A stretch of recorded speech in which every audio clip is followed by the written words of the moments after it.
ஃபங்க்ஷன்லாம் முடிஞ்சதுக்கு பிறகு எங்கள் சரவணன் கடைக்கு போகிறாங்க. கடைக்கு போன சரவணன் அங்கே மாணிக்கம் இருக்கிறத பார்த்ததும் அவங்களுக்கு கோவம் தான் வருது.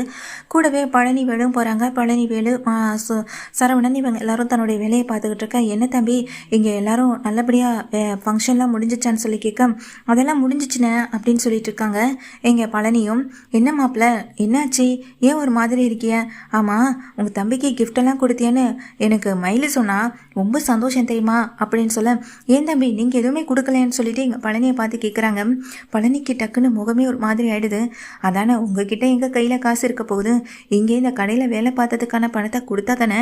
அதுவும் இல்லாமல் கடை பொறுப்பு முழுக்க இப்போ கடையோட பொறுப்பு முழுக்க இப்போ மாப்பிள்ளை பேர்ல இருக்கு. மாப்பிள்ளை அவர் இஷ்டத்துக்கு செய்வார். உங்களுக்குன்னு ஒரு கடை சொந்த பொறுப்புன்னு இருந்தால் தானே உங்களாலே நீங்கள் நினச்சதை செய்ய முடியும்னு மாணிக்கம் சொல்ல, இங்கே உடனே டக்குன்னு ஒரு மாதிரியான பழனி அந்த இடத்த விட்டு நகர்ந்து போனதை பார்த்த சரவணனுக்கு கோவம் வருது. இங்கே தான் மாமாவை பார்த்து திட்டுறாங்க. உங்களுக்கு வேறு வேலையே இல்லையா, எதுக்கு இப்படிலாம் பேசிகிட்டு இருக்கீங்கன்னு சொல்லி கேட்க, நான் ஒன்றும் தப்பாக பேசலை மாப்பிள்ள, சரியாக தானே சொன்னேன், இது உங்கள் பொறுப்பில் இருக்க உங்கள் கடை தானேன்னு சொல்ல, இது எப்போவுமே எங்கள் அப்பா பொறுப்பில் இருக்க எங்கள் அப்பாவுடைய கடை மட்டும்தான். இந்த குடும்பத்துக்காக அவர் எவ்வளவோ உழைச்சிருக்கார். அடுத்தவங்க உழைப்பை நான் திருடி வாழணும்னு ஆசைப்படக்கூடியவன் நான் கிடையாது. எங்கள் அப்பா கஷ்டப்பட்டு அந்த காலத்துலேருந்து இப்போ வரைக்கும் இந்த அளவுக்கு கொண்டு வந்திருக்காருன்னா எங்கள் அப்பாவுடைய கடின உழைப்பு, கூடவே எங்கள் மாமா இருந்து செஞ்ச இந்த வேலை மட்டும்தான். நான் இப்போ தானே இந்த கடைக்கு வந்திருக்கேன், வந்த கையோட இந்த கடையை நான் எடுத்துக்க முடியுமா?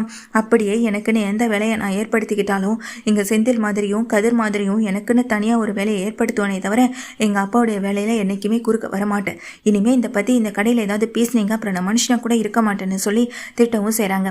திட்டிகிட்டு இருக்க அந்த நேரத்தில் தான் செந்தில் வராங்க. செந்தில் வந்ததை பார்த்ததுமே, இங்கே மாமா எங்கே அப்படின்னு சொல்லி கேட்க, மாமா இப்போ தாண்டா உள்ளே போனார் அப்படின்னு சொல்ல, மாமா வெளியே வாங்க மாமா அப்படின்னு செந்தில் கத்த வராங்க.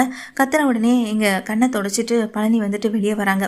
என்னாச்சு மாமா, அப்பா ஏதாவது உங்களை சொல்லியிருப்பாரு, அதான் தனியாக போய் ஃபீல் பண்ணிட்டு இருந்திருப்பிய, அப்பாவே காணோம், என்ன எங்கே காணோம் அப்படின்னு சொல்லி கேட்குறாங்க. தன்னனை பார்த்து, டே அப்பா கணக்கு விஷயமா வெளியே பார்த்து பேச போயிருக்காருடா, இப்போ வந்துடுவாருடா அப்படின்னு சரவணன் சொல்லும்போது, நீங்கள் எப்படி இருக்கே மாமான்னு சொல்லி மாணிக்கத்தை பார்த்து இங்கே செந்தில் கேட்குறாங்க. நல்லா தான் இருக்கேன்ப்பா. ஆமாம் புது வீடெல்லாம் எப்படி இருக்குது, மீனா எப்படி இருக்குன்னு சொல்லி கேட்க, நல்லா இருக்கு அதெல்லாம் அப்படின்னு சொல்லும்போது, சூப்பர் சூப்பர் அப்படின்னு சொல்லிட்டு கடையில் உட்காந்து ஏதோ குறிச்சிட்டே இருக்காரு. அதுக்கு உடனே எங்கள் சரவணன் வந்துட்டு, என்னடா கடை பக்கம்லாம் வந்திருக்கேன், அப்பா இருந்தால் தான் நீ இந்த பக்கமே வரமாட்டேன்னு சொல்ல, நான் மாமாவை பார்த்துட்டு போகலான்னு வந்தேன்னு சொல்ல, என்னடா என்னையை பார்த்துட்டு போகலான்னு வந்தியான பழனி கேட்குறாரு. அட ஆமாம் மாமா நான் உங்களை பார்த்துட்டு போகலான்னு தான் வந்தேன்னு சொல்கிறாங்க. என்னையை பார்த்துட்டு போகிறதுக்கா, என்ன விஷயம்னு சொல்லி கேட்க, என்ன மாமா என்னுடைய வீட்டுக்கு புதுசாக சோஃபா ஷெட்லாம் அனுப்பியிருக்கீங்க, கிஃப்ட் எதுவும் கொடுக்கலன்னு சொல்லிட்டு பாருங்கள் எவ்வளோ பெரிய கிஃப்ட்டை நீங்கள் எனக்காக வீட்டுக்கு அனுப்பியிருக்கீங்க, இப்போ எதுவுமே தெரியாத போல் இருக்கீங்கன்னு சொல்ல, இங்கே சரவணனுக்கு ஒன்றுமே புரியலை. இங்கே அதெல்லாம் பார்த்துட்டு குறிச்சிட்டு இருந்த மாணிக்கம் அப்படியே வாயிலேருந்து செதறி கொட்டுற அளவுக்கு வாயை திறந்தபடி அப்படியே வான்னு பார்த்துட்ருக்காரு. அதுக்கு இங்கே நின்றுட்டு இருக்க சரவணன் கேட்குறாங்க, என்ன மாமா சோஃபா செட்லாம் உண்மையிலேயே ரொம்ப அருமையாக இருந்துச்சு, இதை வேற நான் எப்படா வாங்குறது, கையில் வேற காசு இல்லைன்னு நினச்சிட்டு இருந்தேன், ஆனால் நீங்கள் உங்களுக்காக அப்பா கொடுக்குற கொஞ்சம் கொஞ்சம் பணத்தை சேர்த்து வச்சு எனக்காக இவ்வளோ பெரிய சோஃபா செட்டை அனுப்பியிருக்கீங்க, ரொம்ப சந்தோஷமாக இருக்கு மாமான்னு சொல்லிட்டு கட்டி படிக்க பழனிக்கு எதுவுமே புரிய மாட்டுது. சரி மாமா நான் ஆஃபீஸ்க்கு வேற கிளம்பணும், உங்களை பார்த்துட்டு பேசிட்டு போகலான்னு தான் வந்தேன், சரி மாமா நான் கிளம்புறேன்னு சொல்லிட்டு ஆஃபீஸ்க்கு கிளம்பி போகிறாங்க. பார்த்தீங்களா மாமா எனக்கு தெரியாமல் அப்பா கிட்ட தனியாக பணம் வாங்கி கடைசியில் எவ்வளோ பெரிய கிஃப்ட் அனுப்பியிருக்கீங்கன்னு சொல்லிட்டு, பார்த்தீங்கல்ல எங்கள் மாமாவில் எதுவுமே செய்ய முடியாது, இந்த கடையிலேருந்து பணம் எதுவுமே கிடைக்காதுன்னு சொன்னீங்க, கடைசியில் எங்கள் அப்பா பணம் கொடுக்க போய் தான் மாமா இப்படிப்பட்ட ஒரு விஷயத்தை செஞ்சுருக்காருன்னு சொல்லிட்டு சரவணன் உள்ளே போக மாணிக்க வாய் பேச முடியாமல் உட்காந்துருக்க.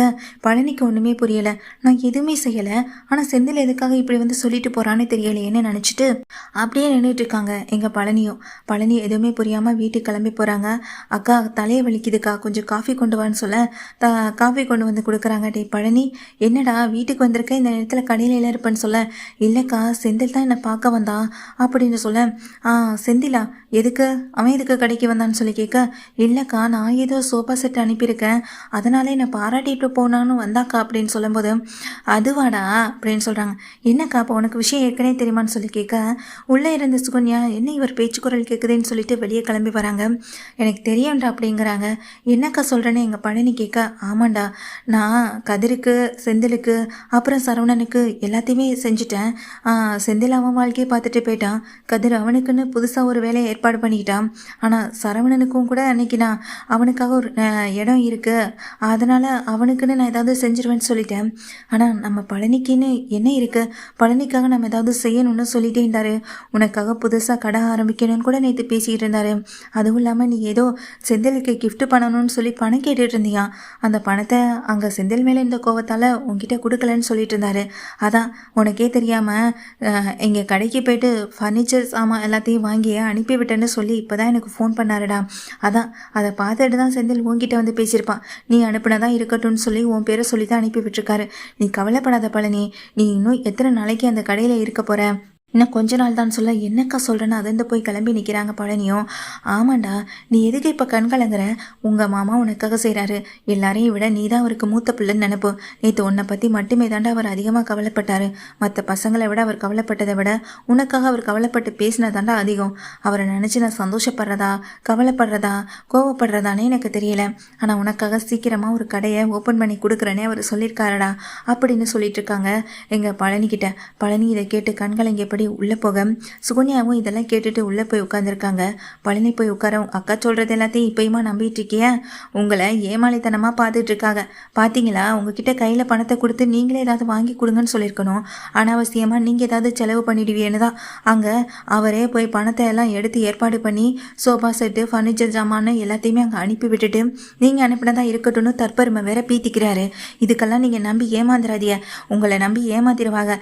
இந்த வீட்டில் இனி இருக்க வேண்டாம். நமக்குன்னு அந்த வீடு இருக்கு, அங்கே உங்களுக்குன்னு கடையை அமைச்சு கொடுக்குறேன்னு சொல்லிட்டாங்க.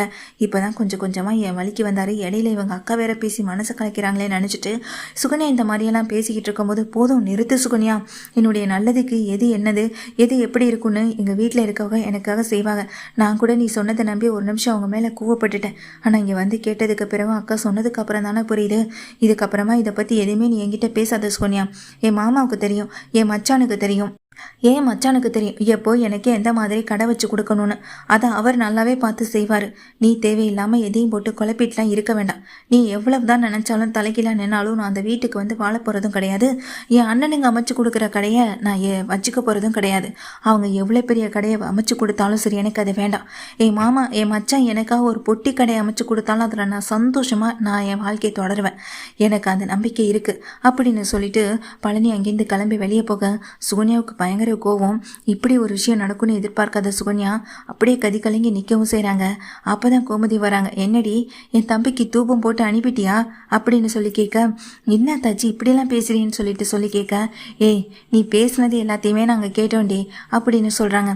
என்ன தாச்சி என்ன சொல்கிறீன்னு கேட்க, முன்னாடி இருக்க 2 கேமரா தான் வேலை செய்யாது, ஆனால் வீட்டுக்கு பின்னாடி இருக்க 2 கேமரா நல்லாவே வேலை செய்யும். அங்கே நீ பழனிக்கிட்ட பேசிக்கிட்டு இருந்த விஷயம் எல்லாத்தையுமே கேட்டேன். அதுவும் இல்லாமல் என்னையும் இங்கே என் புருஷனையும் ரொம்ப கேவலமாக பழனிக்கிட்ட பேசினேன். அவ்வளோ பேசினதுக்கு பிறகும் பழனி அதையெல்லாம் கேட்டுக்காம உன்னை தான் திட்டினான்.